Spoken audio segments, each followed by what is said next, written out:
देखिए, ये आप लोग का जो नेक्स्ट टॉपिक है बाबू, और नेक्स्ट टॉपिक का नाम है measurement of three phase power. Three phase power measure करने के लिए हमने आपको थ्री फेज पावर का फॉर्मूला बताया था। पहले थ्री फेज पावर का फॉर्मूला बताओ, क्या क्या पावर होता है। पहले थ्री फेज का कुछ फॉर्मूला हमको बताइए। थ्री फेज में क्या पावर होता है बाबू, कोई बताओ। पी थ्री फेज क्या होता है, कोई बोलेगा? हाँ, नहीं नहीं हुआ सब। अरे मैंने ये पढ़ाया है, नेटवर्क की बात कर रही है, शुरू में मैंने ही पढ़ाया है ये। थ्री फेज पावर मैंने बताया था आपको, बोला था three phase power three times in the power in the single phase. क्या बताया था? Three times of power in the single phase. और पावर होता है क्या, पावर फॉर्मूला बताया था वी आई कॉस फाई। क्या बताया था? V I cos VI phi. cos ये सब मैंने बताया, ये कम से कम ये तो बोलो यार। तुम दूसरी को तो बातें नहीं पता, जो मैंने बताया वो तो बोलो। इसका यूनिट होता है बाबू वाट। क्या यूनिट होता है इसका? वाट। और आपको दूसरा बताया वो रिएक्टिव पावर, दैट इज ऊपर वाला पी है रियल पावर या active power, that is called reactive power. ये होता है वी आई साइन फाइव। अब सुनना ये क्या है बाबू, थोड़ा इसकी बात हम करेंगे, थोड़ा आते हैं यहाँ पे। अब देखो, ये बेसिक चीज पहले आज देखेंगे। अगर बेसिक चीज समझ में आ गया तो टू वाट मीटर तुरंत समझ में आएगा, अदरवाइज टू वाट मीटर पढ़ने नहीं पड़ेगा। कोशिश कितना कर लूं मैं। तो देखो, मैंने बोला three times of the power in the single phase और इक्वल टू थ्री टाइम्स, और सिंगल फेज का पावर लिखो तो मैं लिखता हूं V phase, P four phase, I phase and two cos five.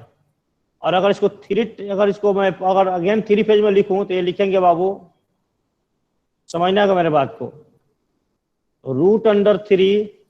ये फॉर्मूला मैंने पढ़ाया है, शुरू में जाकर देखो। और किसी को लगे कि नहीं हमको नहीं मिला है तो जाकर देखो, शुरू में पावर को मैंने अलग अलग डिफिनेशन में अलग अलग क्लास में टाइप करके वहां लिखवाया है। Root under three V L I L cos five. जहाँ वी एल को बोलते हैं बाबू लाइन वोल्टेज, ध्यान सुनना, और आई एल को बोलते हैं line current, L for line. और देखो यहाँ पी फॉर फेज और यहाँ एल फॉर लाइन। अब लाइन ऑफ फेज क्या होता है बात करता हूं मैं। इसी तरह क्यू रिएक्टिव थ्री फेज में बाबू सेम टू सेम होता है, three times of the single phase power. और इसका डायरेक्ट फॉर्मूला लिखता हूं, ये फॉर्मूला होता है root under three V L that is line voltage into I L line current into sine five. I is the angle between V L and I L, load voltage का और load current का angle होता है ये। I L और V L के बीच का एंगल है आई। आई किसके किसके बीच का एंगल है बाबू? V L and I L का। ये बात आपको समझ में आया? आया ना? Hello hello hello. Yes sir. हाँ बोलो। रूट थ्री कैसे आया? रूट थ्री कैसे आया, देखो हाँ ये बात क्या देखिए, रूट थ्री रूट कैसे आया। थ्री। हाँ हाँ रुको, ध्यान रखो, रूट थ्री बताते हैं कैसे आया। पहले ये देखो, पहले क्लियर करें आपको दो चीज।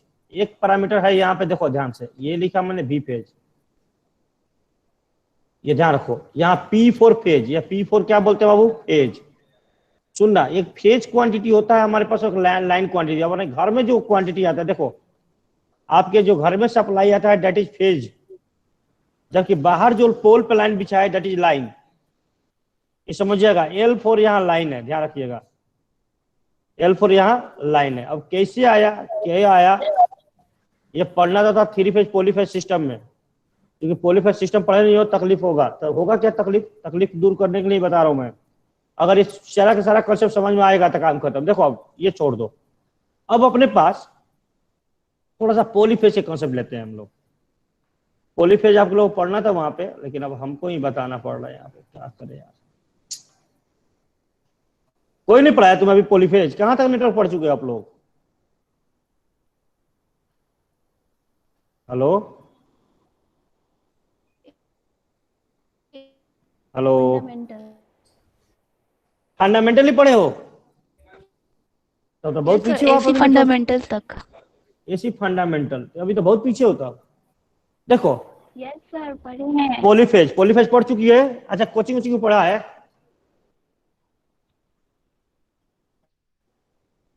अभी भी कुछ ना हाँ मत बोलना। अच्छा, किसी ने सेल्फ स्टडी किया है पॉलीफेज के बारे में पूरा? देखो, अब नए स्टडी किए हो तो मैं तुमको बताता हूँ। अपने पास पॉलीफेज में हो जो सिस्टम होता है वो होता है थ्री फेज। कौन सा होता है बाबू? Three phase. मैं ज्यादा बेसिक ज्ञान नहीं दूंगा, मैं आपको थोड़ा सा बेसिक ज्ञान देने वाला हूँ, मैं अभी क्लियर करता हूँ जितना हमको रिक्वायर्ड है। अब थ्री फेज सिस्टम दो प्रकार का बनता है, एक बनता है स्टार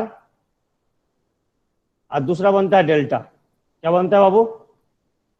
स्टार कनेक्शन और डेल्टा कनेक्शन। सुनाई दे रहा है? अरे हाँ ना, कुछ तो बोल दे भाई, तुम लोग कुछ सर, बोलता नहीं। हाँ जी, डेल्टा से वाई करना सीखे और वाई से डेल्टा करना सीखे। गुड गुड, वही काफी है। डेल्टा वाई कन्वर्जन सीख लिए हो तो वहां डेल्टा पढ़ाया गया होगा। अब डेल्टा स्टार का आइडिया आपके पास है, कनेक्शन का आइडिया है, हमको कुछ नहीं चाहिए। अब सुनो इसमें फेज और लाइन क्या होता है, अब तुमको मैं थोड़ा सा बताता हूं। अब देखो, अगर पहला मैं स्टार कनेक्शन की बात करूं, सुन लो स्टार का। स्टार कनेक्शन और दूसरा मैं डेल्टा का, ये बात अभी आपको याद याद करना पड़ेगा, हम कुछ नहीं कर सकते हैं। हम केवल आपको थोड़ा सा कंसेप्ट बता देंगे कि आया कैसे। अगर आप उसे पकड़ लोगे तो दैट इज गुड, नहीं पकड़ पाओगे तो भैया आपकी नुकसान है, लेकिन पकड़ लोगे पूरा भरोसा है। और दूसरा होता है बाबू डेल्टा। सुनना मेरी बात को, दोनों कनेक्शन, ये मैकेनिकल में पढ़ाया हूं मैं, मैकेनिकल का वीडियो का लिंक शेयर कर दूंगा तो आप देख लोगे, लेकिन लिंक को कैसे शेयर, को डिलीट हो चुका है। देखो, स्टार में जो फेज करंट होता है वो लाइन करंट के बराबर होता है। समझना मेरी बात को, कैसे बराबर होता है अभी दिखा देंगे। Phase current equal to line current. लेकिन स्टार में जो लाइन वोल्टेज होता है बाबू, लाइन वोल्टेज और फेज वोल्टेज का रूट 3 टाइम्स होता है। कितना times? Root 3 times. Root 3 into B phase होता है, ध्यान रखिएगा। अब आप बोलोगे सर ये कैसे आप लिख दिए हो, तो इसका प्रूफ होता है, बहुत फेमस क्वेश्चन है नेटवर्क का। अगर आपका पॉलीफेज से क्वेश्चन बनता है तो ये क्वेश्चन यहाँ से बनता है, प्रूफ डैट, ये प्रूफ करवाता है, रिलेशन पूछता रहता है, लाइन वोल्टेज फेज वोल्टेज का रिलेशन बताइए। और इसमें भाई साहब उल्टा हो जाता है, यहाँ पे फेज करंट यानी लाइन करंट जो होता है और root 3 times of the phase current होता है। किसका वो? Root 3 times of the phase current. सुनना, और यहाँ लाइन करंट जो लाइन वोल्टेज होता है वो फेज वोल्टेज के बराबर हो जाता है। यहाँ पे बस करंट में आ जाता है और यहाँ लाइन वोल्टेज फेज के बराबर हो जाता है। अब ये कैसे होता है मैं इसका हेल्प कर दूंगा, ऐसे घबराने की जरूरत नहीं है, इसका टोटल डिटेल दूंगा। अभी बस ये आपको याद सोचना है, पहला पॉइंट ये। दूसरा पॉइंट, जो पावर आपने देखा था, एक लड़की पूछी थी तो उसके लिए थोड़ा क्लियरिटी कर दो। देखो, अब अभी मैं बोला था कि P3 फेज पावर ऐसा है, ऐसा अवेलेबल है। कौन पूछ रहा था ये? साइना है, साइना, साइना, साइना। नहीं है सर। कहाँ गायब है वो लड़की? अब देखो, थ्री आयशा है सर, आयशा ही पूछ रही थी। आयशा पूछ रहे थे, आयशा, आयशा। हाँ देखो, पूछ रही थी तब, अब यहाँ, हाँ तब पूछ रहे थे, देखो तो कैसे आया, देखो यहाँ यस पे। सर। अब देखो, मैंने ये बोला कि three phase power 3 times equal to single phase power, बोला था ना अभी। अब तुम देख आयशा, यहाँ 3 को 3 रहने दो। अब यहाँ वी फेज की वैल्यू रखो, वी फेज की वैल्यू निकालोगे तो कितना मिलेगा बताओ तो। देखो तो यहाँ से वी फेज की वैल्यू कितना मिलेगी? VL/√3 बोलो, मिलेगा अब? Yes sir. रख दो यहाँ पे VL/√3, VL/√3 रख दिया। और आई फेज इक्वल टू, देखो तो क्या लिखा है तुमने, आई फेज इक्वल टू क्या लिखा है ऐसा? IL नहीं, IL/√3 क्यों? देखो तो I phase equal to IL का √3।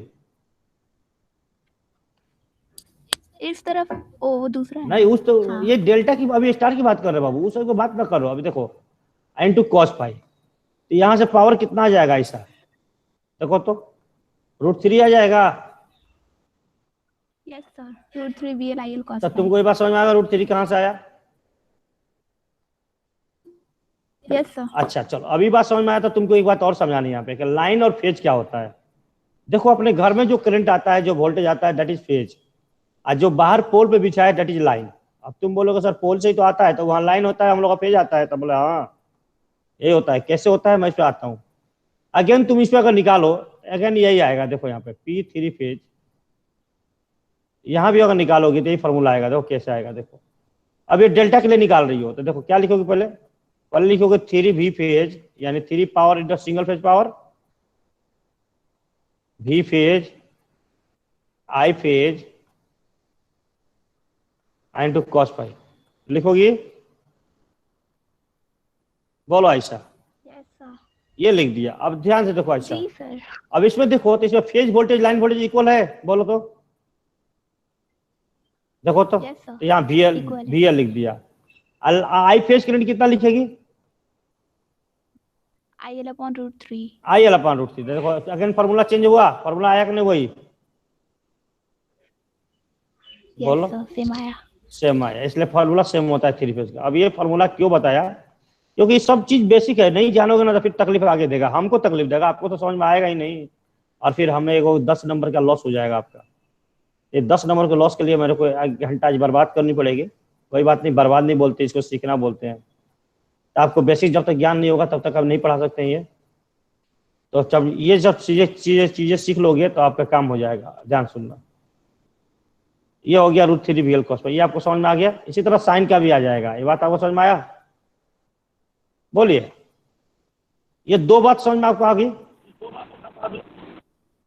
बोलो। सर अभी भी एक डाउट है। नहीं, अभी डाउट, क्या डाउट है बताओ?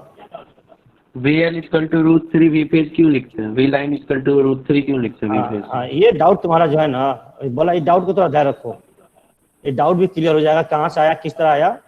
इसको थोड़ा सा जब 2 वाटमीटर स्टार्ट करेंगे ना, वहां से भाई ये डाउट क्लियर कर देंगे। इसको अभी डाउट ऐसे डाउट रखो, इसलिए कि पॉलीफेज में तुम रिलेशन पढ़े नहीं हो तो तुमको थोड़ा डाउट होगा, लेकिन इस डाउट को ध्यान रखो। जब 2 वाटमीटर में वहां पर आना स्टार्ट करूंगा तो 2 वाटमीटर में फेजर डायग्राम बनाऊंगा तो वहां दिखा दूंगा कैसे आया। ठीक है, फिलहाल थोड़ा सा ध्यान रख लो। ये बात आपको समझ में आया? अब तीसरा पॉइंट यहाँ से क्या नोट करना है, ध्यान सुनना। अब अपने पास 3 फेज सिस्टम 2 प्रकार का होता है। एक सिस्टम होता है 3 फेज बैलेंस और एक होता है 3 फेज अनबैलेंस। क्या होता है बाबू? 3 फेज बैलेंस सिस्टम। क्या बोलते हैं बाबू? 3 फेज बैलेंस्ड सिस्टम। चलो इसको भी पढ़ने से पहले ये पढ़ लो कि लाइन वोल्टेज और फेज वोल्टेज कैसे होता है। देखो, अगर स्टार कनेक्शन है, क्या है ऐसा? Star connection. ऐसा?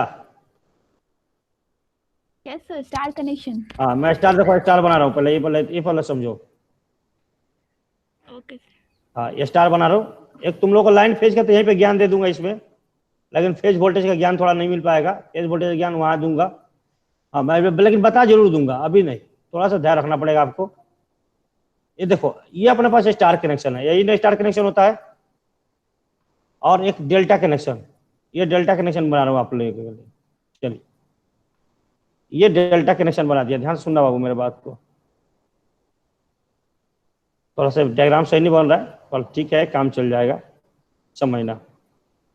देखो, 3 फेज सिस्टम 3 सिंगल फेज मिला के बनता है।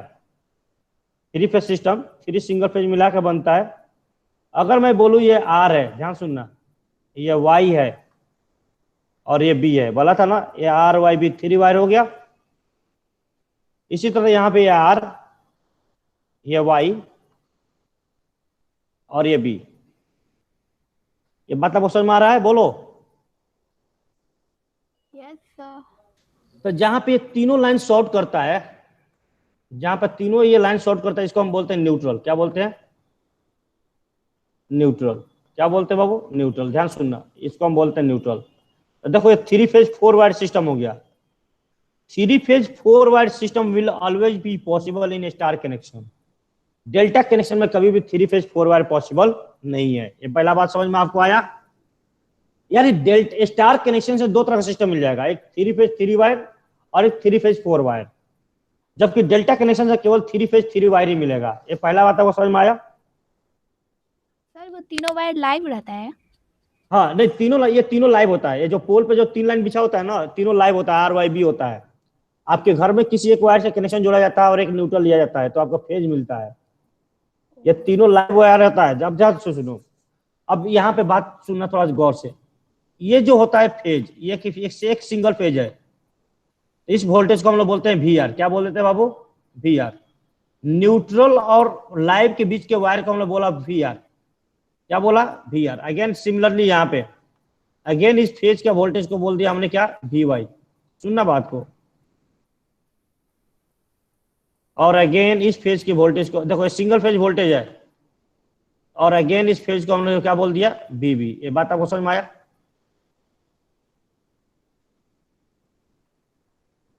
ध्यान सुनना।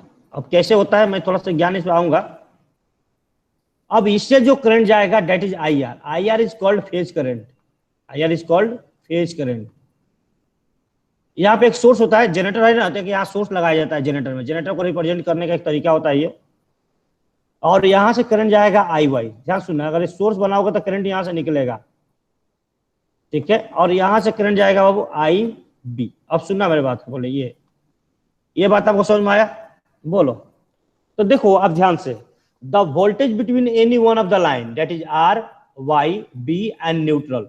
देखो न्यूट्रल जो बीच में है ना, ये बीच में ऐसा 3D है ऐसा, तो न्यूट्रल और किसी एक फेज के वोल्टेज को हम लोग बोलते हैं बाबू फेज वोल्टेज।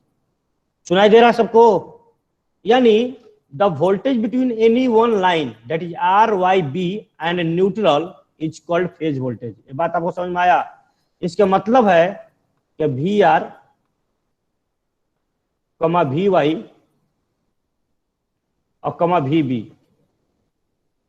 कमा वी बी, या कहीं कहीं ऐसे भी लिखेगा बाबू, ऐसा लिख देगा वी आर एन, मतलब न्यूट्रल और R, V R N comma V Y N comma V B N is called phase voltage.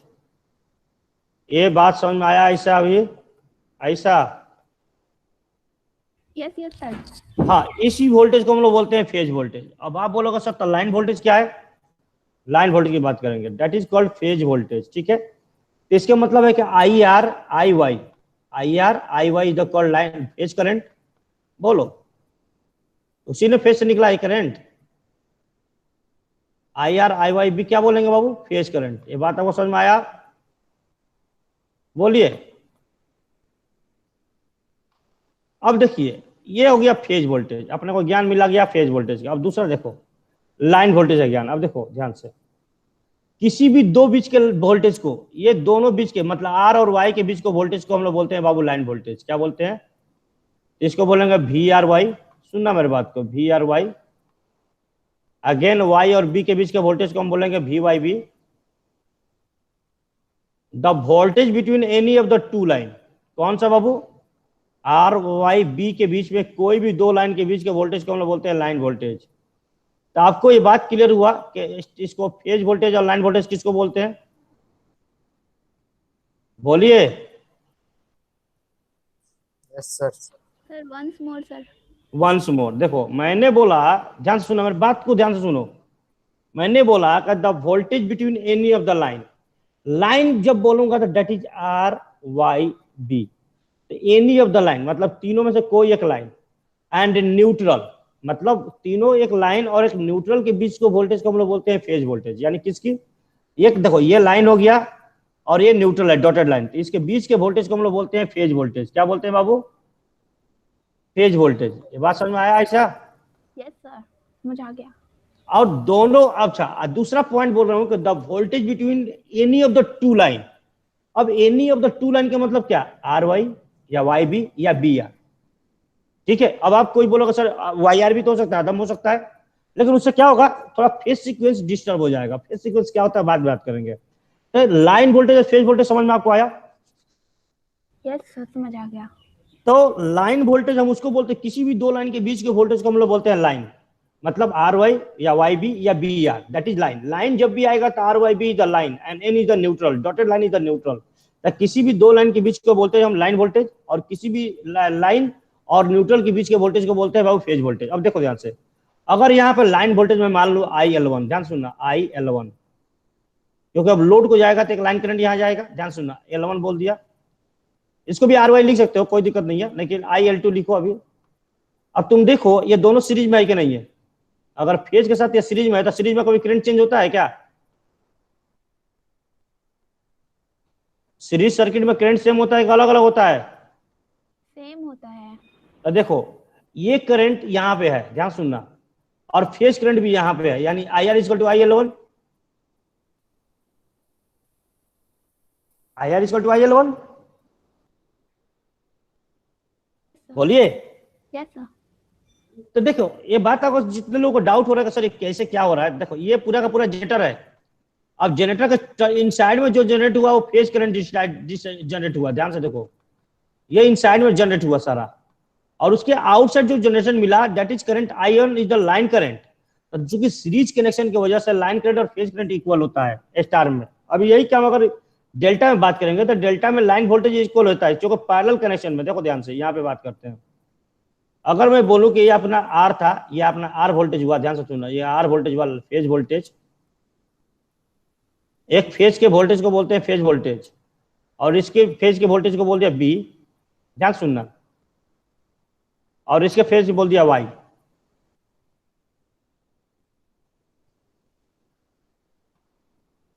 अब ध्यान से देखो, अब आप यहां बोलते हो लाइन वोल्टेज, बोलते हो ना, दो लाइन के बीच के वोल्टेज को क्या बोलते हैं बाबू? लाइन वोल्टेज बोलते हैं ना, बोलो। Yes sir. अब ध्यान से देखो ये पैरेलल है कि नहीं इसके साथ, ध्यान से देखो तो V R Y equal to V R, ये पैरेलल में है कि नहीं है? ध्यान से देखो, देखो ये वाइंडिंग को ध्यान से देखो, ये जितना वोल्टेज होगा इसके साथ पैरेलल में है, ये जितना वोल्टेज होगा वही तो यहाँ पे भी होना चाहिए ना, टर्मिनल तो यही है ना। पैरेलल सर्किट में वोल्टेज क्या होता है? इक्वल होता है। तब वी आर इक्वल टू क्या होगा? V R equal to V R Y. ये बात आपको समझ में आया? बोलो। हाँ सर समझ आया। तो इसीलिए मैंने यहाँ डेल्टा में बोला था, ध्यान से देखो, डेल्टा में बोला था कि line voltage equal two phase voltage. देखो ध्यान से, अब कैसे ये आया ये बात करेंगे। ये बात आपको समझ में आया? अब ये नहीं अभी समझ में आएगा, ये समझ में आ गया। और यहाँ देखो फेज करंट और लाइन करंट इक्वल बोला था, देखो ये वाला भी बात समझ में नहीं आएगा, ये दोनों बात समझ में आ गया होगा। अब देखो क्या होता है, ये कनेक्शन में लाइन वोल्टेज और फेज वोल्टेज आपको समझ में आ गया था। लाइन वोल्टेज क्या क्या आया? लाइन वोल्टेज क्या बोला? वी आर वाई, सुना ध्यान से, V R Y comma V Y B comma V B R, V B R. तो V B R is this are the call, this को बोलते हैं बाबू लाइन वोल्टेज। क्या बोलते हैं? Line voltage, that is called V L. अब ये वी आर वाई के मतलब क्या है पहले भी थोड़ा बता दूं मैं। वी आर वाई के मतलब आपका ये है बाबू, वी आर वाई के मतलब होता है V R minus V Y, समझना, वी आर और minus V Y. This is not algebraic sum, this is the phasor sum. कौन सा बाबू? फेजर सम बोलो या वेक्टर सम बोलो, दिस इज नॉट अलजेब्रिक सम। ये लाइन डिनोट करता है फेजर सम। ऐसा ही अगर वी वाई भी लिखना होगा तो क्या लिखोगे? बोलो, इसी को देख के तब बोल सकते हो ना, कम से कम बोलो तो सही। V Y minus V B, ऐसा ही अगर वी बी आर को बोलना हो तो क्या लिखोगे? B B phasor minus V R phasor. हाँ, ये फेजर सम है। अब ये कैसे आया इसकी बात थोड़ा बाद में करेंगे, हम अभी ये बात समझ लो, इसका यूज करूंगा इसलिए मैं बता रहा हूँ। अब देखो ध्यान से, ये बेसिक कॉन्सेप्ट हो गया, दूसरा, तीसरा हो गया। चौथा बेसिक कॉन्सेप्ट क्या है अपना? चौथा बेसिक कॉन्सेप्ट अपना ये है कि अपने पास अब दो तरह का सिस्टम पढ़ लिया, थ्री फेज, स्टार, डेल्टा। अब चौथा कॉन्सेप्ट ये है बाबू, बैलेंस और अनबैलेंस। देखो balance, three phase balance system और थ्री फेज अनबैलेंस सिस्टम। तो देखो बैलेंस सिस्टम वो उस सिस्टम को बोलते हैं जिसमें क्या होगा कि सारे के मैग्नीट्यूड अगर फेज वोल्टेज है तो सारे का फेज वोल्टेज का मैग्नीट्यूड इक्वल होगा, और उनके बीच का फेजर का, अगर मैं फेजर बनाऊं, समझना, आप लोगों ने फेजर डायग्राम पढ़ा होगा, आरएल सर्किट का, आरएलसी सर्किट फेजर पढ़ लिया है ना? Yes sir. हाँ, तब फेजर, अब फेजर सुनना, थ्री फेज फेजर। अगर थ्री फेज फेजर बनाऊं, देखो हमारे पास तीन तरह का सिस्टम था, ध्यान सुनना। ये तीन तरह का फेजर से अगर मैं बात करूं, ध्यान सुनना, फेजर से क्या बनता है। तो अगर फेजर की बात करूं तो देखो, अगर मैं बोलूं कि ये अपना आर फेज है, मतलब वी आर, अब फेजर में बना रहा हूं तीनों फेजर, तो बैलेंस और अनबैलेंस इससे क्लियर होगा। देखो अगर मैं बोलूं कि अपना आर फेज है, ये अपना वाई फेज होगा और ये अपना बी फेज होगा, this is a three phase phasor. समझना बात को, ये तो अगर समझ गए ना बाबू, तो 2 वाट मीटर का आधा कॉन्सेप्ट यहीं पे खत्म हो जाएगा, क्योंकि 2 वाट मीटर में यही कॉन्सेप्ट मेन है। और कोई कॉन्सेप्ट में मेन नहीं है, बाकी सब मैथमेटिकल है। देखो अगर मैं इसको वी आर बोल दिया, अब आप लोगों से इसी को वी आर बोलेंगे तो आपको जो मर्जी बोल सकते हो। आपके पास 3 वोल्टेज है ना, V R, V Y, V B, ये 3 देखा था ना आप लोगों ने, बोलिए, बोलो बाबू। Yes sir. तो ये 3 वोल्टेज में कोई भी जगह कोई ले सकता है, ऐसा नहीं। आपको रेफरेंस मानना है तो हम हमेशा आर को रेफरेंस मान के ही चलते हैं। आपको जो रेफरेंस मानना है मान लो। इनके बीच की डिग्री 120 होगा, समझना, 120। कितना बाबू? 120 डिग्री। और 120 डिग्री का electrical, not mechanical. Mechanical angle और इलेक्ट्रिकल एंगल में डिफरेंस होता है बाबू।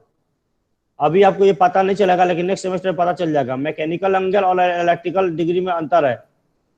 अब आपको वो सर क्या, ये तो नया कंसेप्ट जा रहे हैं, तो देखो अभी कंसेप्ट बात करेंगे। अब देखो, तो जब हम 3 फेज बैलेंस सिस्टम की बात करेंगे, किसकी बाबू? 3 फेज बैलेंस। पहले सुनिएगा मेरी बात को। 3 फेज अगर बैलेंस सिस्टम बोलेंगे, 3 फेज बैलेंस सिस्टम,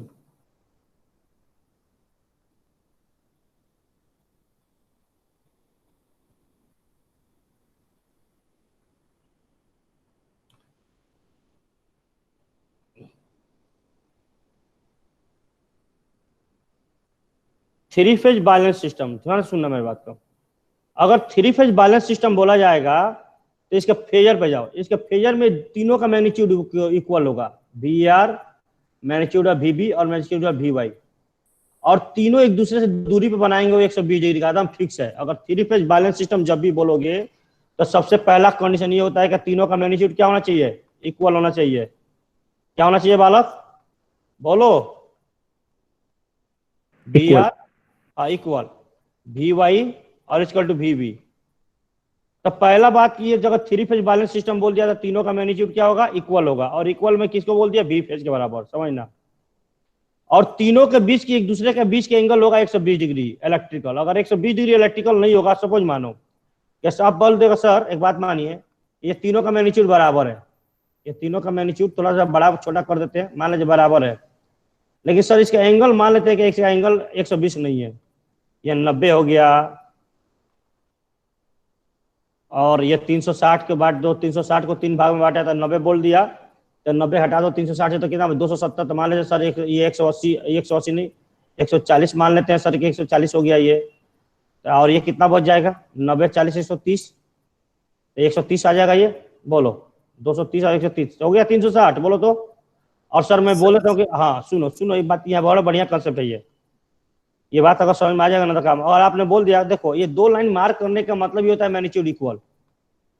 ये 2 लाइन मैंने जो मार्क किया है इस पे, ये 2 लाइन ये वाला, ये जो मार्क किया है रेड से कर देता हूँ, ये मार्क बताता है कि मैग्नीट्यूड। अब देखो फेजर में हमेशा जो ये लेंथ होता है ना, वो मैग्नीट्यूड बताता है। जैसे आपको वेक्टर क्वांटिटी में जो लेंथ होता है वो क्या बताता था? मैग्नीट्यूड। और एरो क्या बताता है? डायरेक्शन, ये बताता है ना जी। Yes sir. इसी तरह फेजर में ये जो लेंथ होता है वो मैग्नीट्यूड बताता है। तो ये मैग्नीट्यूड तीनों का, जब ये 2 लाइन मार्क कर देता है मैग्नीट्यूड तीनों के इक्वल। अब मैंने बोला कि तीनों का मैग्नीट्यूड इक्वल हो गया, लेकिन इनके बीच के एंगल 120 है क्या?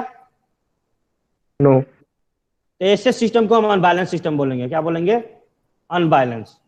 ऐसे सप्लाई को हम अनबैलेंस बोलेंगे। क्या बोलेंगे? 3 फेज अनबैलेंस। ये पहले बात समझ में आपको आया?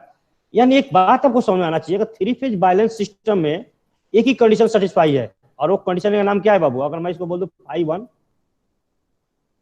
और इसको बोल दूं phi2 और इसको बोल दूं phi3, तो तीनों एंगल क्या होना चाहिए? इक्वल। और कितना होना चाहिए बाबू? 120 डिग्री इलेक्ट्रिकल। ये बात एकदम फिक्स है। यानी 3 फेज बैलेंस सिस्टम में डिफिनेशन लिखा भी है मैंने, इसलिए मैंने ये बस केवल समझाना था मेरे को। phi1 equal to phi2 equal to phi3 कितना होना चाहिए बाबू? 120। इसके अलावा कोई भी कंपोजिशन एग्जिस्ट करेगा ना तो उसे हम बैलेंस नहीं बोलेंगे। बैलेंस होने के लिए यही 2 कंपटीशन काफी है। सर ये बैलेंस होने मतलब बैलेंस होना क्यों जरूरी है?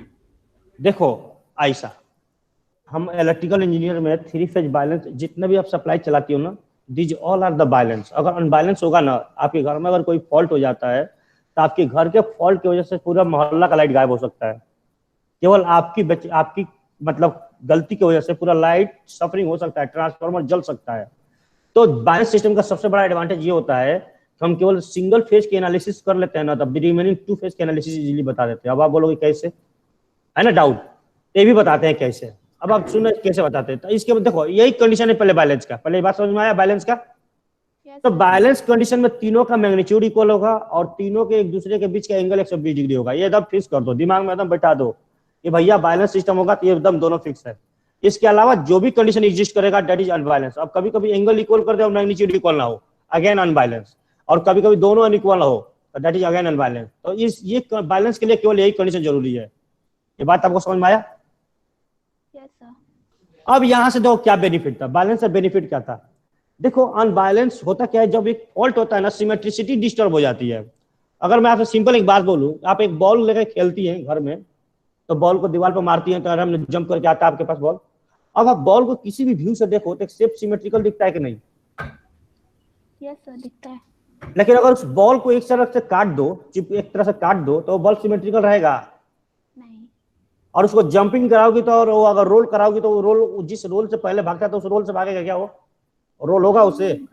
नहीं होगा। ऐसा ही हम लोग का यहाँ 3 फेज बैलेंस सिस्टम में भी है। 3 फेज हमेशा देखो जितना भी तुम हमारे सप्लाई आसपास बिछा है ये सब बैलेंस है। अगर बैलेंस नहीं होता ना तो जलता ही नहीं लाइट। अगर अब सुनो, बैलेंस अनबैलेंस का कॉन्सेप्ट 2 चीज बड़ा इंपॉर्टेंट रखता है। अगर 3 फेज जनरेटर अगर बैलेंस नहीं होगा तो उसमें आर्मेचर रिएक्शन होता है। आर्मेचर रिएक्शन से उसके वाइंडिंग में हीटिंग होती है और वो वाइंडिंग का हीटिंग इतना ज्यादा होता है कि वो जनरेटर जल जाएगा, जनरेटर खराब हो जाएगा।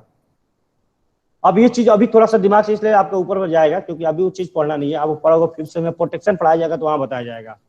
अब यहाँ पहले बेसिक देखो, पहला हमको जो काम है उतना ही हम देखेंगे। तो अनबैलेंस बैलेंस समझ में आया?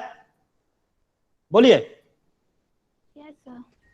तो बैलेंस के लिए एक ही कंडीशन है और वो कंडीशन क्या है? सब बोलो हमको। कि magnitude of all the voltages are equal and the angle between each of them is 120 degree electrical. ये बात आपको समझ में आया? यस। इसके अलावा जो भी कॉम्बिनेशन एग्जिस्ट करेगा दैट इज अनबैलेंस। ये बात समझ में आई बाबू? सर हाँ जी। अभी आप बोले थे अनबैलेंस में क्या होता है, थोड़ा सा मिस्टेक से पूरा मोहल्ला का लाइट गुल हो जाता है, हाँ कैसे? जी। जैसे कि 1-2 एग्जांपल बताइए। एक दो एग्जांपल बता दें। आप एक लाइट काम गुल करो, करना। हाँ लाइट गुल करना, लाइट मोहल्ला का मत कटवा देना, ठीक है ना। आपको कभी आप ये स्विच जोड़ते हो लाइट बल्ब जलाने के लिए? Yes sir. और स्विच को दोनों वायर काट के जोड़ देना स्विच को, और स्विच को दोनों वायर में एक एक वायर जोड़ देना, तब स्विच को ऑन कर देना। ऑन करते ही सर्किट हो जाएगा शॉर्ट। और जैसे मेरा सर्किट शॉर्ट, आज सुनो तो सर्किट शॉर्ट होगा तो उससे क्या होता है, तुम कहोगे सर मेरे घर का ही लाइट कटता है, बाहर का नहीं कटता है। इसलिए आपके घर का लाइट कटता है क्योंकि आप घर के बाहर एक एमसीबी दे दिए हो। जैसे आप वहां पे बेचैनी करते हो एमसीबी ऑटोमेटिक आपके घर का ही लाइट काट देता है, बगल का लाइट वो डिस्टर्ब नहीं करने देता है। देखो आपके घर में 2 प्रोटेक्शन इक्विपमेंट लगे हैं, एक फ्यूज और दूसरा एमसीबी। फ्यूज अब रिप्लेस होकर एमसीबी जगह ले लिया है। एमसीबी एक ऐसा स्विच है जब आपके घर में कोई भी फॉल्ट डेवलप होता है तो एमसीबी पहले डाउन हो जाता है, और एमसीबी डाउन होते ही आपका फॉल्ट वाला एरिया का लाइट काट देता है। अब जैसे वो फॉल्टी एरिया को अब काट दिया तो फॉल्टी एरिया आइसोलेट हो गया, बाहर के जो उसके आगे का एरिया है वो सारा हेल्दी है। तो जब आपके घर में फॉल्ट होता है तो आपके घर का लाइट कटता है, बाहर की लाइट डिस्टर्ब नहीं होती है। क्यों? Because of MCB. अगर वो एमसीबी हटा दो या आपने मीटर रूम जहाँ मीटर जोड़ा हुआ है ना, एनर्जी मीटर, उस एनर्जी मीटर के जो पोल से वायर आया है उस वायर को शॉर्ट कर दो, या पोल पे जाकर 2 वायर शॉर्ट कर दो, पूरा मोहल्ला का लाइट गुल हो जाएगा। क्यों? क्योंकि वहां पे एमसीबी नहीं है। अब वहां पे क्या गायब होगा? वहां ट्रांसफार्मर के पास जाकर देखना फ्यूज लगा रहता है। जब भी कभी गांव में लाइट कटता है तो बहुत लोग आपके गांव का जो इलेक्ट्रिशियन होता है वो जाता है फ्यूज ट्रांसफार्मर का बांध आता है, कहता है फ्यूज कट गया था। सुने हो? Yes sir, rarely.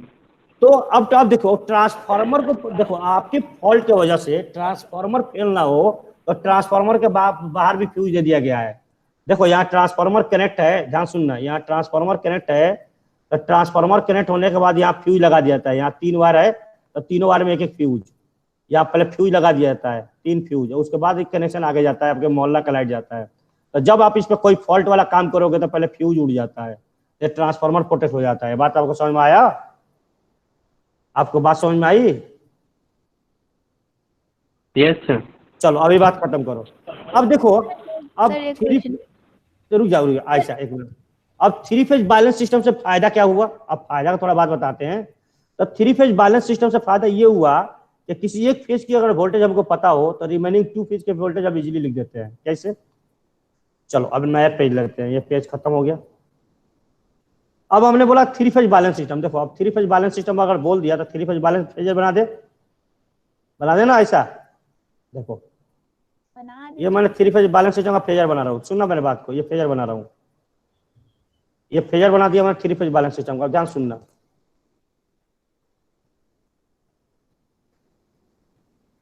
ये फेजर बना दिया, ध्यान सुनना। ये आ गया अपना VR। अब ये 3 फेज कौन सा बैलेंस बनाया बाबू? 3 फेज बैलेंस बनाया। क्या बनाया? आपकी कैलकुलेटर है आप लोगों के पास? सब लोगों के पास कैलकुलेटर लेके बैठे हो? यस सर, मोबाइल एक कैलकुलेटर। नहीं नहीं, कभी नहीं हमारे मेरा सामने मोबाइल में ही कैलकुलेटर है। ना ना, कभी नहीं। हमारे सामने होते तो मार खा जाते, क्लास होते तो पक्का मार खा जाते मेरे हाथ से। और 900 रुपया का लगाया है तब मोबाइल लेके जाएगा एग्जाम हॉल में। सर अब तक नहीं लगाए 900 रुपए। अब तक नहीं लगाए हो?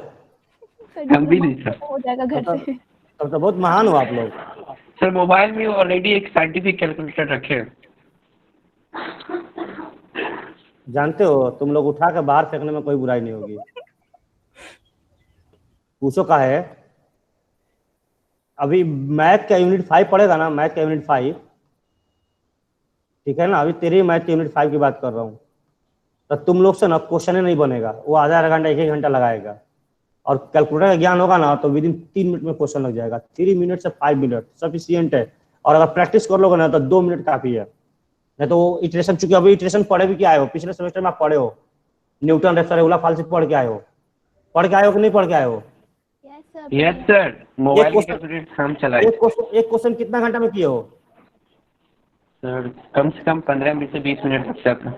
आपसे 3 इटरेशन 4 इटरेशन पूछता है, कितना मिनट लगाते हो? 15-20 मिनट। Yes sir. क्योंकि इसलिए लगता है कि उस कैलकुलेटर की नॉलेज आपको नहीं है। आपको मैं बताऊंगा वो कैलकुलेटर नॉलेज कैसे और 2 मिनट में कैसे लगेगा। घबराओ मत, आएंगे उस पर, मैं तो यूट्यूब पर डालते ही हैं, दिख जाएगा। चलो अब देखो, टीचर अब पढ़ाई आप थी तो नहीं बताई थी। नहीं क्या हुआ? टीचर पढ़ाई थी तो थोड़ी बताई थी कि ऐसे ऐसे कैलकुलेटर से कर लेना। नहीं बताए थे तो अभी इसलिए तो बोल रहे हैं कि आपको ज्ञान नहीं है ना। तब अगर ज्ञान होता तब नहीं ना लगता टाइम।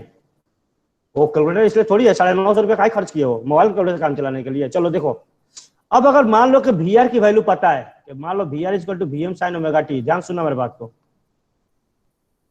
अगर मान लो VA equal to AC voltage दे दिया आपको VM sin ओमेगा t, सुना मेरे बात को, ये कॉन्सेप्ट बहुत इंपॉर्टेंट है बाबू। अगर ये वोल्टेज आपको गिवन है तो रिमेनिंग 2 फेज के वोल्टेज आप इजीली बता सकते हैं। इसको ऐसे भी लिखा जाता है V एंगल 0। आपको एक दिन बहुत पहले बताया था कि फेजर के जब भी हम एंटी क्लॉकवाइज डायरेक्शन चलेंगे तो एंगल पॉजिटिव, और जब भी क्लॉकवाइज चलेंगे तो एंगल नेगेटिव, ये बताया था। Yes sir. अब ध्यान सुनो, अभी हमने बोला कि सिस्टम अगर बैलेंस होगा तो क्या बोला था मैंने? सिस्टम अगर बैलेंस है तो मैग्नीट्यूड ऑफ वोल्टेज सारा का इक्वल। Yes sir. और आपको याद होना चाहिए कि जब भी आप कॉम्प्लेक्स पढ़ते हो Z इक्वल टू और इसको R इंटू थीटा का फॉर्म में लिखते हो तो थीटा के R क्या बोलता है? मैग्नीट्यूड। ये क्या होता है? मैग्नीट्यूड। बोल बाबा।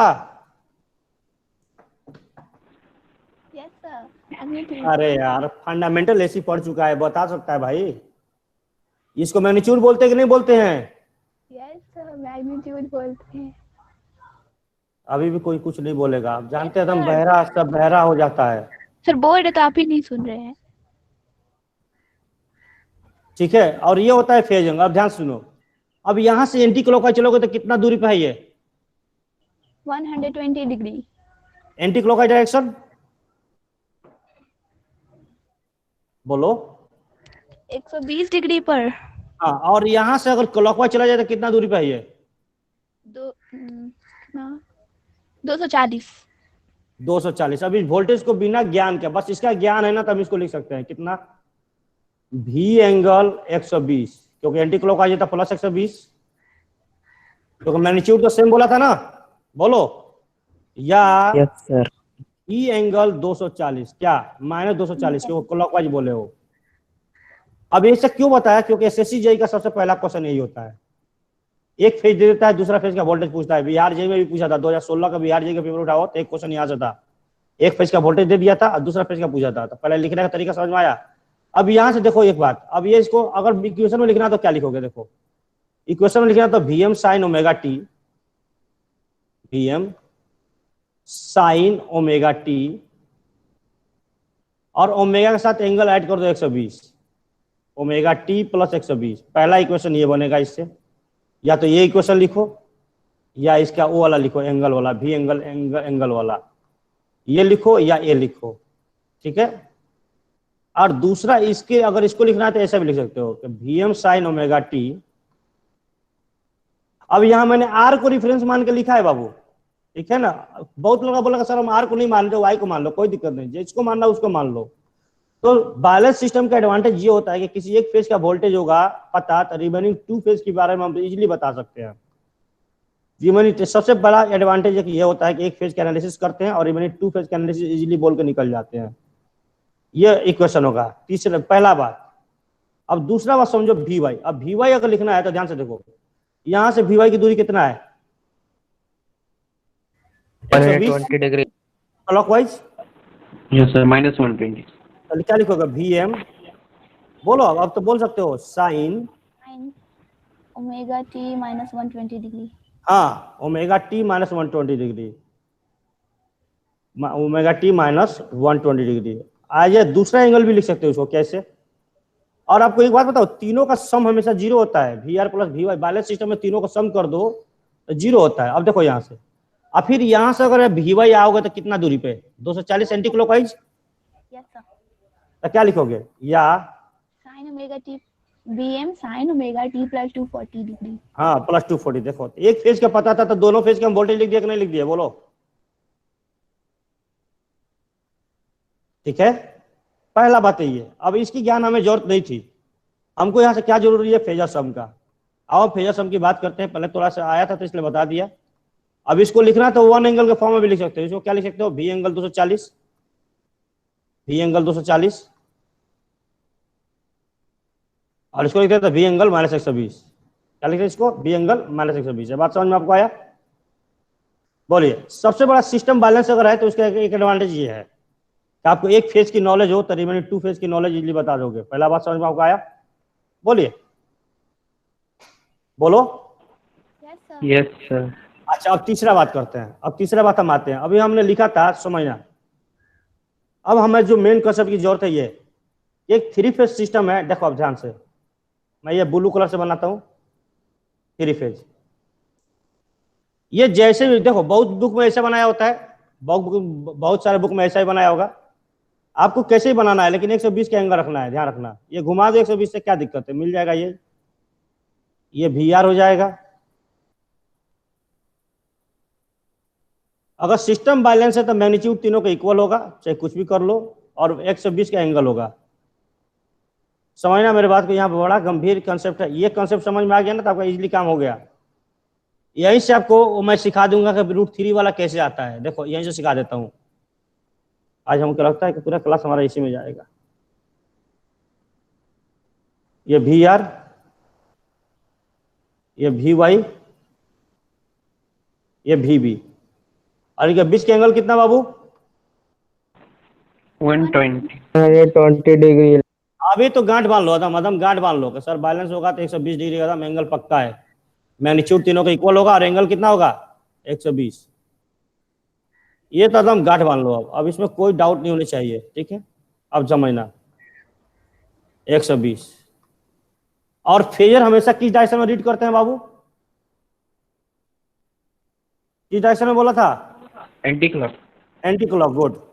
हमेशा फेजर को एंटी क्लॉक डायरेक्शन में रीड करते हैं, ये ध्यान रखिएगा। अब एंटी क्लॉक क्यों, क्योंकि फेज सीक्वेंस की कंसेप्ट एक बताता हूं मैं आपको। फेज, क्योंकि क्वेश्चन में आपको देखो, जो बिहार जी क्वेश्चन था फेज सीक्वेंस दे रखा था, तो फेज सीक्वेंस से ये प्लॉटिंग करना है। फेज सीक्वेंस देता है तो उससे ये फेजर बनता है। फेज सीक्वेंस पता नहीं होगा तो नहीं बना पाओगे। तो क्वेश्चन में नहीं बनाता है, क्वेश्चन में देता है फेज सीक्वेंस, बोलता है फेज सीक्वेंस RYB है, तो R का वोल्टेज इतना है तो Y और B का बताइए। तो पहले फेज सीक्वेंस का आइडिया होना चाहिए। देखो अब ये फेज, अब इसको मैं हटाता हूँ, ये तो ये बात समझ में ना, ऐसे ही बना सकता है, तो ऐसा कोई दिक्कत नहीं है। वो एंट्री घुमा दो तो बन जाएगा। अब ध्यान सुनना, अगर मैं ऑब्जर्वर हूं, अगर मान लो यहाँ आयशा को खड़ा कर दिया, आयशा यहीं खड़ी है और आयशा अपने आंखें गड़ा के खड़ी सर। हाँ और ऐसा खड़ी हो गई, देखो ऐसा खड़ी कर दिया। अब ऐसा दोनों आंखों से देख रही है, तो उसको पहले सबसे पहले क्या दिखेगा ऐसा को? VR। B R. सबसे पहले आयशा को आर फेज दिखा ना ऐसा। यस सर, वही दिख रहा है। अब इसको एंटी क्लॉकवाइज, अब ऐसा यहीं खड़ी रहेगी, लेकिन फेजर को 120 डिग्री से घुमाते जाओ एंटी क्लॉकवाइज डायरेक्शन में, तब ऐसा को क्या दिखेगा? वी भी दिख रहा है सर आते हुए। ऐसा तुम वहीं खड़ी रहेगी जहां तुम खड़ी है। अब यहाँ से 120 डिग्री से फेजर डायग्राम को घुमाओ, तब फेजर डायग्राम को 120 से घुमाएगी, तब यहाँ पे कौन फेजर आएगा आर के जगह पे? कौन आएगा? वाई वाई आएगा। गुड, ये बात समझ में आया ऐसा? Yes sir. अब ऐसा को, अब देखो ये वाई उठ के यहाँ आ गया, ये आर चला जाएगा यहाँ, अब बी आ जाएगा यहाँ। ये बात आपको समझ में आया? बोलिए। Yes sir. अब ऐसा यहीं खड़ी है और 120 डिग्री से और घुमा दो, मतलब 240 डिग्री, तो अब क्या दिखेगा ऐसा को? B phase. B. This is called phase sequence, this is called phase sequence. अब आयशा बोले ठीक है सर, हम तो ये मान लिए। अब आयशा का फ्रेंड है, वो बोले कि सर हम तो आर को क्यों मानेंगे, हम वाई पे खड़े हो जाते हैं। तो ठीक है भाई, उसको वाई पे खड़े कर दो। तो अब आप वाई पे ही खड़े रहो, कोई दिक्कत नहीं। अब वाई पे वो देखेगी अपना फेजर, देखो वाई पे, तो उसको सबसे पहले वाई दिखेगा, दिखेगा, देखो वाई दिखेगा सबसे पहले, फिर उसको क्या दिखेगा? बी, फिर उसे क्या दिखेगा? आर। बोलो आया ना, बोलो ना भाई। Yes sir. Yes sir. This is phase sequence according to his, इसके according phase sequence Y B R होगा। अब इसकी भी एक दोस्त है, बोली कि नहीं भाई हम यहाँ से नहीं देखेंगे, हम बी से देखेंगे। कोई बात नहीं, तुम बी से खड़े हो जा। अब बी पे वो खड़ी हो गई, अब वो देखना स्टार्ट कर दी, तो उसको क्या सबसे पहले दिखेगा? बी, फिर क्या दिखेगा? आर, और फिर क्या दिखेगा? वाई। दिखेगा कि नहीं दिखेगा? Yes sir. अब देखो यहां से रिलेशन क्या निकला। अब आप लोगों ने वेक्टर में आई जे के पढ़े हो,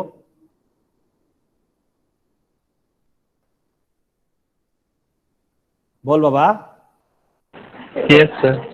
अब देखो क्यों, क्योंकि ये वेक्टर के अनुसार चलता है। देखो पहले लिया आपने आर वाई बी, देखो आर, देखो मैं इसको थोड़ा सा और ऊपर करके बताता हूँ। देखो आपने साइक्लिक ऑर्डर चलता है, जो जो रेफरेंस लेगा, यानी ये यहाँ से बात क्लियर चला। अगर R Y B phase sequence दिया है, सुनना बात को, R Y B phase sequence दिया है, ध्यान सुनना।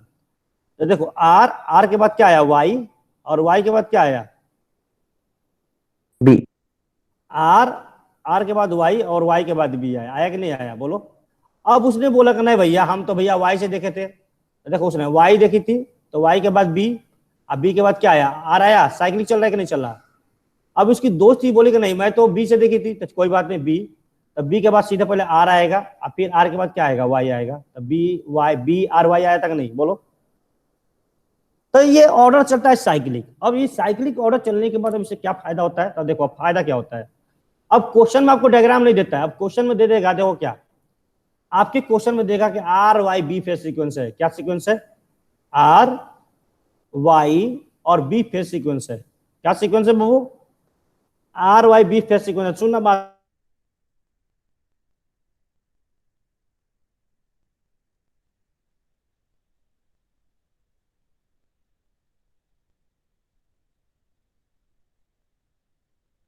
दिया था ये phase sequence R Y B है, और आर फेज का वोल्टेज दे दिया था कितना? सुनो, आर फेज के वोल्टेज दे दिया था कितना? बोला था वी आर फेज का वोल्टेज है 230 एंगल 0। कितना बोल दिया था? 230 एंगल 0। मैं क्वेश्चन बताता हूँ, 230 एंगल 0। मैकेनिकल वाला भाई है तो उसको भी फायदा हो जाएगा। और बोला था कि वाई फेज के वोल्टेज बताइए। क्या बताइए? वाई फेज के वोल्टेज बताइए, ये पूछा था। ये बिहार जेई क्या क्वेश्चन था, एसएससी जेई में भी यही क्वेश्चन आता है। अब सोचो, R Y B phase sequence दिया है और बोल दिया क्या? थ्री फेज सिस्टम बैलेंस है। क्या बोला है इसने? ये थ्री फेज बैलेंस सिस्टम। क्या बोल दिया इसने ऐसा? Three phase system balance.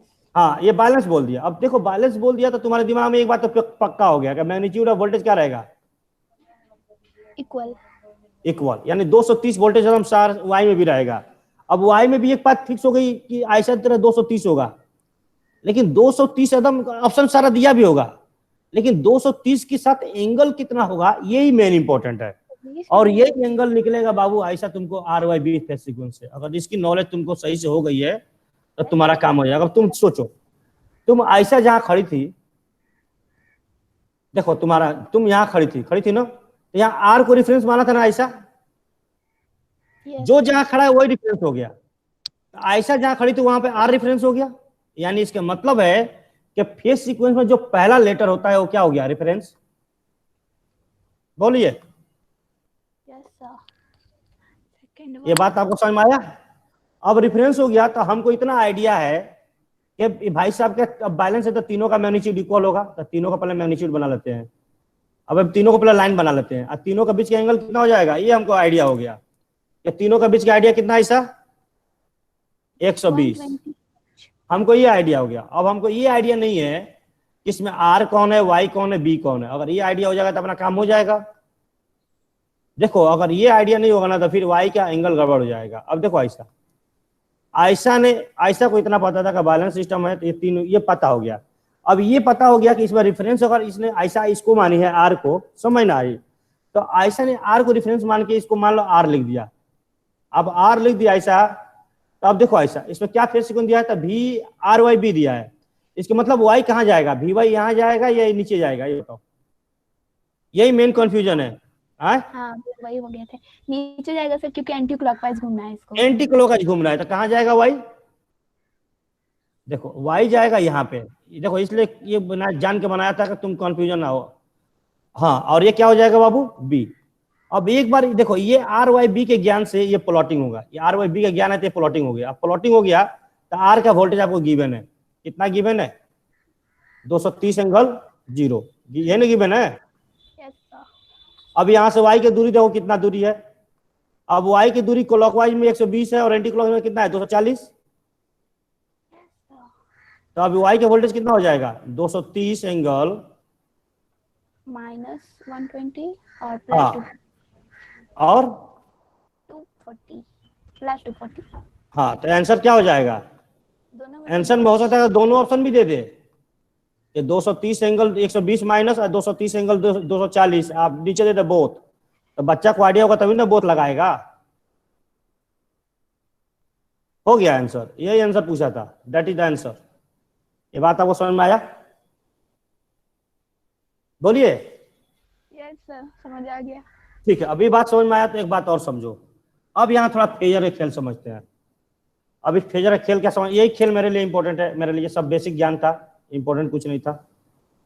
अब हमारा ना जो ज्ञान की बात है बाबू ये, अब समझो मेरे बात को। अब मैंने बोला कि अपने पास ये 3 फेजर है, तीनों का बीच की दूरी 120, उसमें कोई डाउट नहीं होना चाहिए। वी आर, वी वाई और वी बी और वी वाई, ये मैंने आर वाई बी सीक्वेंस हमेशा आर वाई बी फॉलो करता हूं मैं। आपको भी जिसको मन करना जो फॉलो कर रहा है 1 2 3 आर वाई बी, जो कभी कभी बुक में 1 2 3 भी लिखता है 120। अब समझो मेरे बात को, मैंने लाइन वोल्टेज कितना बोला था वो, V R Y, V Y B और वी बी आर, ये नहीं बोला था। बोलो कितने लोग यहाँ अवेलेबल है, ये बता सकते हैं। अच्छा, अब हमको कोई बताए कि सर्किट अगर आरएल है, क्या है आरएल, आरएल का फेज डायग्राम कैसे बनता है, बोलो। ये वोल्टेज बनता है, करंट कहाँ जाता है, पीछे या आगे, पीछे कितना दूरी पे, 90 डिग्री। अरे पगली तुम तो पूरा आत्मा खा जाएगी नेटवर्क का। आइडियली तो वैसे ही जाता है ना। अरे पागल, आरएल सर्किट बोला मैंने। देखो अगर प्योरली इंडक्टिव होगा दैट इज 90। Yes sir. अगर आरएल बोल दिया तो एंगल ये फिक्स है कि फाई होगा, लेकिन ये फिक्स और ये भी फिक्स है कि 90 से 0 से बड़ा होगा, 90 से छोटा होगा। तो आप ऐसा जानते हो ना कि भी और एंगल पीछे होता है, भी से आरएल सर्किट, बोलो। Yes sir. अब इसी तरह देखो, अब चूंकि ये हर एक फेज की बात की है, आर वाई बी 3 फेज, तो जब 3 फेज है तो तीनों फेज का अपना अपना करंट होगा, I R I Y I B. Yes sir. I R I Y I B लिखा था ना मैंने, 3 phase current I R I Y I B लिखा था कि नहीं लिखा था, लिखे थे सर। लिखा था। अब देखो, अब एक बात समझो मेरे, अब मैंने अभी बोला कि सर्किट, और आपने बहुत पहले आपको बोला था कि मैक्सिमम जो लोड होता है वो आरएल टाइप होता है, बोला था ना, आया ना, बोलो। क्या सर? मैंने बोला कि जो मैक्सिमम लोड होता है जो मैक्सिमम जो लोड होता है हम लोग के लोड हम लोग के पास जो होता है वो आरएल टाइप लोड होता है, चाहे आपका फ्रिज हो चाहे वॉशिंग मशीन हो, these all are the load is the RL type load. तब अगर थ्री फेज में करंट अगर मार्क करनी है, मान लो फेजर में करंट हमें दिखानी है, क्या दिखानी है, करंट, तो ये आरएल सर्किट बनेगा तो करंट पीछे जाएगा, वीआर से बोलो, वीआर से पीछे आईआर जाएगा, बोलो, yes angle five RL circuit बना रहा हूं मैं। अगेन आई वीबी से पीछे जाएगा आईबी, लैगिंग सर्किट बना रहा हूं मैं, ध्यान से सुनना। अगेन फाइव एंगल, और अगेन ये वी वाई से पीछे जाएगा आई वाई, अगेन फाइव एंगल। ये बात आपको समझ में आ रहा है? मैंने कुछ नहीं किया, मैंने उसी सिंगल फेज के कॉन्सेप्ट लेके बनाया। कौन सा सिंगल फेज? अभी जो लिखा था उधर आरएल सर्किट में। आप इतना तो पढ़े हो ना, आरएल सर्किट तो पढ़े हो ना जी, बोलो, ये तो पढ़े हो ना, ये पढ़े हो कि नहीं पढ़े हो? हेलो हेलो, यस सर पढ़े। तो इसी को देख के मैंने ये बना दिया। अगर सर्किट आरएल है तो करंट पीछे रहेगा वोल्टेज से, बोलो। अगर सर्किट आरएल टाइप है, लैगिंग सर्किट है, लैगिंग लोड है, तो करंट वोल्टेज से पीछे रहेगा कि आगे रहेगा? पीछे रहेगा सर करंट। तो जब 3 वोल्टेज आए तो 3 करंट आएगा थ्री फेज में। अरे V R V Y V 3 phase का वोल्टेज आया ना, यस सर। तो हर फेज का करंट अलग अलग आएगा। Yes sir. तो तीनों एक वोल्टेज अपना क्या होगा, पीछे रहेगा आगे रहेगा? पीछे रहेगा, बोलो। वोल्टेज आगे रहेगा ना सर? है, वोल्टेज तो आगे रहेगा ना? वोल्टेज से आगे रहता है, लीडिंग बोलेंगे। देखो मैंने ये आरएल टाइप के लिए बनाया है, देखो ध्यान से, ये मैंने आरएल टाइप के लिए बनाया है, ध्यान से सुनो। अगर ये प्योरली रेसिस्टिव बोलते इसको, अगर मैं देखो यहाँ पर तीनों बनाता, अगर प्योरली रेसिस्टिव बोलते हैं तो प्योरली रेसिस्टिव में वोल्टेज करंट सेम फेज में होता है कि नहीं, बोलो, ये पढ़े हो? यस सर होता है। तो ये देखो, ये ब्लू वाला जो लाइन है दैट इज प्योरली रेसिस्टिव। इसी सर्किट में मैं फेज बना रहा हूँ। अगर प्योरली रेसिस्टिव बोलोगे तो तीनों करंट एक दूसरे लाइन वोल्टेज के पीछे एक दूसरे वोल्टेज के क्या रहेगा, एकदम फेज में रहेगा, ये एकदम फेज में रहेगा। तो ये ब्लू वाला लाइन जो होगा प्योरली रेसिस्टिव। लो इसी पर तीनों बनाता हूँ, आई वाई, और अगेन मैं येलो कलर लेता हूँ और लीडिंग के लिए बनाता हूँ। देखो अब ये अब ये आरसी हो जाएगा, ये येलो वाला, ये येलो वाला और ये येलो वाला। देखो ये तीनों सर्किट 3 अलग अलग है। ये येलो वाला बनेगा आरसी के लिए। अगर ये देखो V R V Y V B common है, सब में रहेगा। और ये ब्लू वाला जो लिए हो ये प्योरली रेसिस्टिव के लिए। ये तीनों सर्किट आपको समझ में आया? बोलो पहले हमको ये बताओ। ये तीनों का आप अलग अलग ये तीनों का अगर आप अलग अलग बनाओगे तो देखो मैं बता दूं, V R V Y V B तीनों में कॉमन होगा। बस केवल करंट के नेचर से इस सर्किट का डिजाइन होता है। अगर करंट रेसिस्टिव बोलोगे तो इसमें रेड और ब्लू लाइन ले लो एक साथ। सुनो मेरी बात को ध्यान से। अगर करंट बोलोगे, आप ये बोल दिया थ्री फेज लोड जो था वो प्योरली रेसिस्टिव लोड था, तो आप इसमें ब्लू और आप रेड वाला लाइन अलग ले लो। मतलब क्या? मतलब ये रेड वाला लाइन और ये ब्लू वाला लाइन केवल ले लो एक साथ, और ये बन जाएगा प्योरली रेसिस्टिव का फेजर। अगर आपने बोल दिया कि नहीं सर्किट हमारा आरएल टाइप का है, लैगिंग लोड है, तो आप इसमें रेड वाला लाइन लो, वीआर वाला और ग्रीन वाला लेके अलग हो जाओ, एक अलग फेजर बनाओ, तो दैट इज आरएल टाइप। अब किसी ने बोला नहीं सर हमारा सर्किट जो है आरसी टाइप है, रेसिस्टेंस और कैपेसिटर है, थ्री फेज में यही है, तो उसको क्या करना है, वो रेड वाला और येलो वाला लाइन लेके अलग हो जाएगा, तो उसको मिलेगा आरसी। ये बात आपको समझ? 3 फेजर इसमें अलग अलग हो जाएगा। मैंने तीनों फेजर को एक ही फेजर पे कंबाइन कर दिया। ये बात आपको समझ में आ रहा है? यस सर सब समझ में आ रहा है। अब अगर सब समझ में आ रहा है तो अब लास्ट वाला बात कर देते हैं और क्लास खत्म करते हैं आज। एक लास्ट वाला बात इंपॉर्टेंट है, और उसके बाद कल जो क्लास हम पढ़ेंगे तो उसमें सीधा हम आपको 2 वाट मीटर का पावर मेजरमेंट पे चलेंगे। बेसिक की बात खत्म हो जाएगी। ये सारा से सारा बेसिक चीज है बाबू। आज ये लास्ट हम खाली बेसिक्स ही पढ़ा दिए बस। ये हमारा एक क्लास बस जाया, लेकिन एक क्लास से बहुत बड़ा फायदा होने वाला है मेरे को। एक क्लास तो मैं गया आज, लेकिन एक क्लास का बेनिफिट हमको कल पता चलेगा, आज नहीं।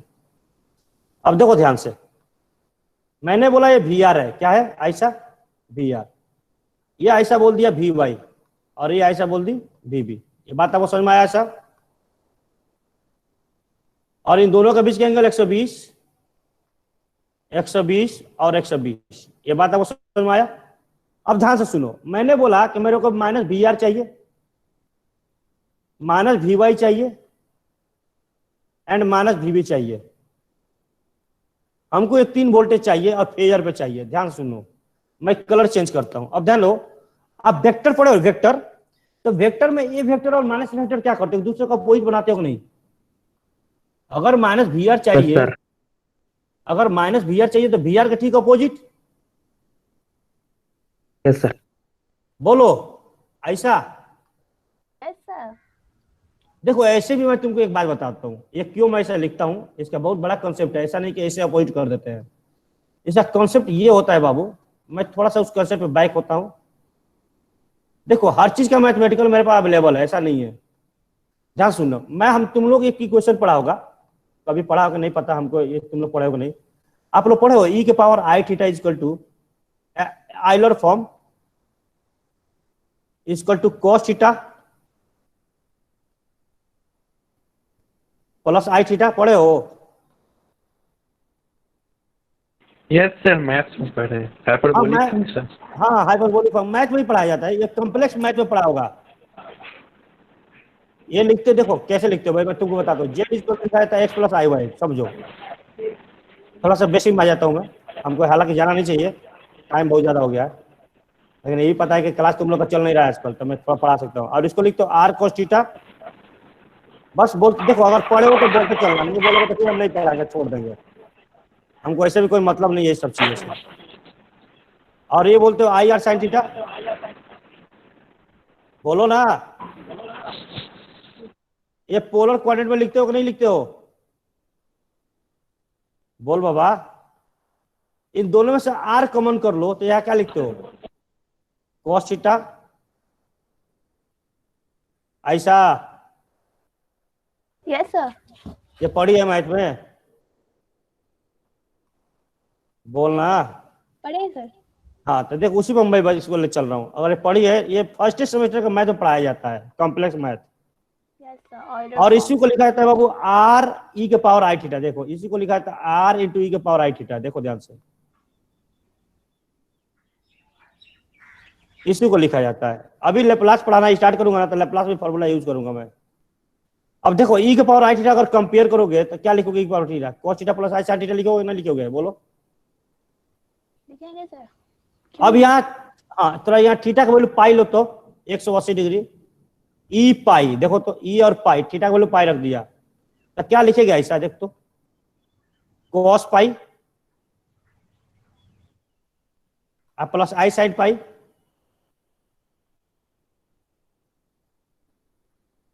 बोलो लिखेगी? हाँ यस सर। क्यों नहीं अब लिखेंगे? साइन पाई तो जीरो हो गया, कॉस पाई कितना होता है? -1। -1, यानी -1 की वजह से कितना डिग्री का एंगल चेंज होता है बाबू? 180 डिग्री। ये बात समझ में आया? तो अगर मैं वी आर को -1 इंटू वी आर लिखूं तो क्या मतलब इसका है? 180 डिग्री। बोलो। Yes sir. तो क्या किया तूने? 180 डिग्री पर प्लॉट कर दिया कि नहीं कर दिया? देखो तो यहां से 180 डिग्री पे, ये बात समझ में आया? अच्छा अब ये बाइसेक्ट के ये एंगल कितना हो जाएगा? 60 डिग्री। बोलो। Yes sir. और ये कितना हो जाएगा? 60 डिग्री। बाकी लोग भी बोलो यार, क्या कर रहे हो? अच्छा अगर माइनस वी वाई बनाना तो क्या करना पड़ेगा? माइनस वी वाई ठीक इसके अपोजिट। Yes sir. 90 डिग्री। बोलो बाबा, यस सर। बोलो माइनस वी वाई इसके अपोजिट। और अगेन ये 60 और ये 60। बोलो। बोल दोगे तो √3 वाला कंसेप्ट वही प्रूफ कर दूंगा, ना बोलोगे तो छोड़ दूंगा मैं। हाँ ना कुछ बोलो, अगर बोलोगे तो वही प्रूफ करके चला जाऊंगा। हाँ लास्ट कर देता हूं मैं, कॉन्सेप्ट आ गया तो कॉन्सेप्ट कर देता हूं मैं कंप्लीट। अब देखो ये कौन सा बन गया, ये कौन सा बनेगा बोलो तो? ये रेड वाला लाइन में क्या बनेगा? -VB। और ये क्या बनेगा? -VY। बोलो agree? Yes sir. Agree. Agree, good. Agree है तो अब ये मैं इसको हटाता हूं। अब देखो यहीं पर लाइन वोल्टेज कंसेप्ट में खत्म कर ही देता हूं। आज प्रूव कर देता हूं कि VL equal to line voltage equal to कैसे √3 टाइम फेज वोल्टेज होता है। अब देखो यहाँ पे, अब यहाँ पे VR, VY, VB these all are the phase voltage. अभी लिखा था बोल रहे भैया, कुछ तो बोल दो।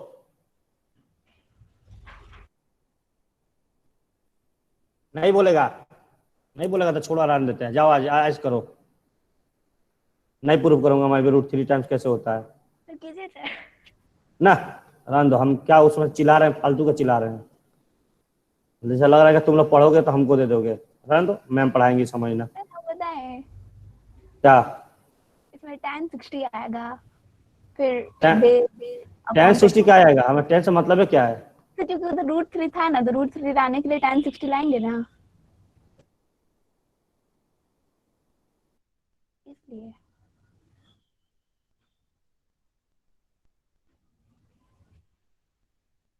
हेलो,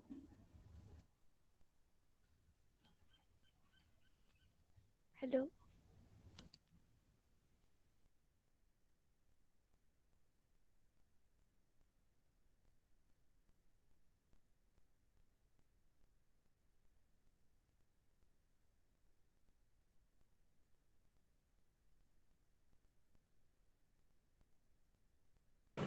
सर क्लास ओवर हो गया।